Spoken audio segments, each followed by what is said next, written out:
G20 summit में PM का विकास के नए मॉडल पर जोर, का पुराने मॉडल से संसाधन छीने गए, विकास के ऐसे मॉडल अपनाने चाहिए जो सबको साथ लेकर चले।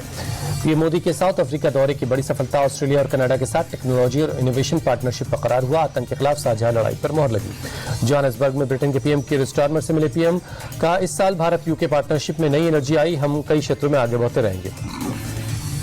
साउथ अफ्रीका में ग्लोबल लीडर्स से मिले पीएम मोदी, इटली की पीएम जॉर्जिया मेलोनी से मुलाकात, ब्राजील के राष्ट्रपति लूला डी सिल्वा को गले लगाया। जोहान्सबर्ग में पीएम मोदी आज भारत, ब्राजील, दक्षिण अफ्रीका लीडर्स मीटिंग में शामिल होंगे।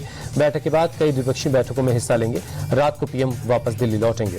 यूपी में अवैध घुसपैठियों के लिए बनेंगे अस्थायी डिटेंशन सेंटर, सीएम योगी का सभी जिलाधिकारियों को निर्देश, कड़ी कार्रवाई की बात कही। सीएम योगी ने कहा, प्रदेश की कानून व्यवस्था, राष्ट्रीय सुरक्षा और सामाजिक समरसता सर्वोच्च प्राथमिकता है, किसी भी तरह की अवैध गतिविधि बर्दाश्त नहीं की जाएगी। अखिलेश यादव ने बीजेपी और चुनाव आयोग पर लगाया आरोप, का जिन सीटों पर समाजवादी पार्टी 2024 में जीती वहां के 50,000 वोट काटने की तैयारी है। समाजवादी पार्टी ने उत्तर प्रदेश के मुख्य निर्वाचन अधिकारी को लिखा खत, उत्तर प्रदेश में मतदाता लिस्ट के लिए जारी एसआईआर को 3 महीने बढ़ाने की मांग की।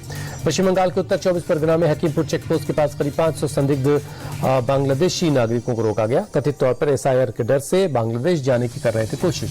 पश्चिम बंगाल में बीएलओ की मौत पर भड़की मुख्यमंत्री ममता बनर्जी, ईसीआई से पूछा एसआईआर के लिए और कितनी जाने जाएंगी। कृष्णनगर से टीएमसी सांसद महुआ मोइत्रा ने ज्ञानेश कुमार पर लगाया आरोप, का बीएलओ रिंकू तरफदार की आत्महत्या और उकसावे के लिए ज्ञानेश जिम्मेदार है। टीएमसी नेता कुणाल घोष ने एसआईआर के मुद्दे पर कहा, न सिर्फ बंगाल बल्कि राजस्थान, तमिलनाडु से लेकर गुजरात में भी बीएलओ की आत्महत्या की खबरें दुर्भाग्यपूर्ण है। कुणाल घोष का बयान, बोले जिस काम को करने के लिए 2 साल भी कम पड़ जाते हैं, उसे करने के लिए 2 महीने काफी कैसे हो सकते हैं। ईसी चीफ को ममता बनर्जी के लेटर पर बीजेपी नेता और पूर्व जस्टिस अभिजीत गांगुली ने कहा, ममता बनर्जी बिना मतलब की बातें करती हैं, उनकी हर बात को गंभीरता से नहीं लेना चाहिए। दिल्ली ब्लास्ट की जांच में फरीदाबाद के टेरर मॉड्यूल की एक और साजिश का खुलासा, मॉड्यूल को सुसाइड बॉम्बर तैयार करने, ड्रोन अटैक करने और लोन वुल्फ हमले की तैयारी की जिम्मेदारी दी गई थी। टेरर मॉड्यूल केस में जम्मू कश्मीर पुलिस की एसआईए का एक्शन, बटमालू इलाके से तुफैल नियाज गिरफ्तार। दिल्ली ब्लास्ट के आरोपी जसीर को राहत, कोर्ट ने वकील से मुलाकात की इजाजत दी। फरीदाबाद के धौज इलाके में बड़ा सर्च ऑपरेशन, अल-फलाह यूनिवर्सिटी के कैंपस के पास बाजार और लोकल दुकानों में तलाशी ली गई। Army chief general Upendra Dwivedi ने कहा, ऑपरेशन सिंदूर एक भरोसेमंद ऑर्केस्ट्रा था, जहां हर म्यूजिशियन ने एक साथ मिलकर अपना अपना रोल निभाया। आर्मी चीफ का बयान, बोले हम 22 मिनट में 9 टेररिस्ट टारगेट को खत्म करने में कामयाब रहे, 88 घंटों में लड़ाई खत्म हो गई। Army chief general Upendra Dwivedi ने कहा, जरूरी बात यह है कि अगर हमने ये सोचा नहीं होता और पूरी टीम पर भरोसा नहीं किया होता तो हम फैसला नहीं ले पाते। कर्नाटक के मुख्यमंत्री की कुर्सी को लेकर जारी खींचतान के बीच मुख्यमंत्री सिद्धारमैया का बयान, बोले हाईकमान जो फैसला करेगा उसे मानेंगे। सम्राट चौधरी ने गृह मंत्रालय का चार्ज संभाला, कहा बिहार में अपराधियों की अब खैर नहीं, क्रिमिनल्स को यहां से जाना होगा। सम्राट चौधरी के गृह मंत्री बनते ही अपराधियों के खिलाफ एक्शन शुरू।